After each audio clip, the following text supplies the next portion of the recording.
Nagke-crave ka ba sa Singaporean food, Indian food, Chinese food, at Malaysian food? Tara na, dito lang yan sa O-Town, sa may Chinatown. Ayan, so pwede kang order via QR code since libangan naman namin ang kumain. Ayan, kumain muna kami. At bukod dyan ay maganda rin naman ang ambience niya. At marami rin taong kumakain sa kanya. Sold out nga pala yung ibang pagkain since bestseller ito. So ito na yung mga in-order namin. Parang hindi mo talaga mamimiss ang SG dito kung dito ka kakain. Meron din ditong prata. Sarap ng kain ni Girly. Happy Kid.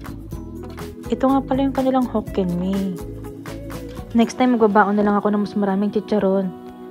Ang laki din ng serving. Parang kasya sa 2 tao. Baka nga 3 pa. This one very nice very good Ano talaga, pag may Singapore milk tea, talagang kalasang-kalasa.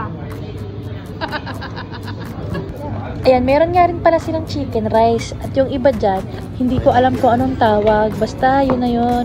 So, ayun, sige, matakam lang kayo dyan. At mag-putrip ng mag-putrip. Follow for more. Like and share. Thank you!